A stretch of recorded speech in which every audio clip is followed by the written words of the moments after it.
அண்மை செய்தி.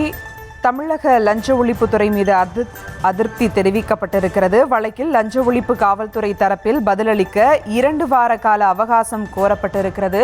கூடுதல் விவரங்களோடு இணைகிறார் செய்தியாளர் மதியழகன். வணக்கம் மதியழகன், விவரங்கள்.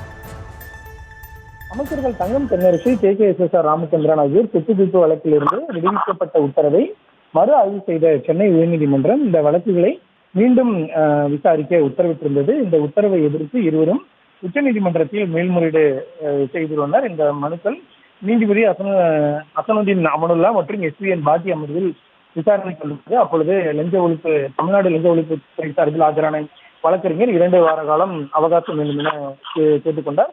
இந்த கோரிக்கையை ஏற்றுக்கொண்டு 2 வாரத்திற்கு வழக்கின் விசாரணையானது ஒத்திவைக்கப்பட்டது. மேலும் அடுத்த விசாரணை வரை சொத்து குவிப்பு வழக்கில் ஏற்கனவே விசாரணைக்கு விதிக்கப்பட்ட இடைக்கால தடை உத்தரவு தொடரும் என்றும் நீதிபதிகள் தெரிவித்திருக்கிறார்கள்.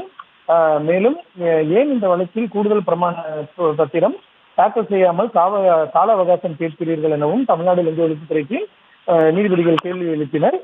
மேலும் இந்த வழக்குகளை தாங்கள் படித்துவிட்டு விசாரணைக்காக வந்தால் நீங்கள் கால அவகாசம் கேட்டு வழக்கை ஒத்திவைக்க வேண்டும் என கூறுகிறீர்கள் என நீதிபதிகள் அதிருப்தி தெரிவித்தனர். மேலும் அடுத்த முறை விசாரணைக்கு வரும்பொழுது எந்த விதமான காரணத்தையும் கூறி வழக்கை ஒத்திவைக்கும்படி கேட்கக்கூடாது எனவும் நீதிபதிகள் அறிவுறுத்தியிருக்கிறார்கள்.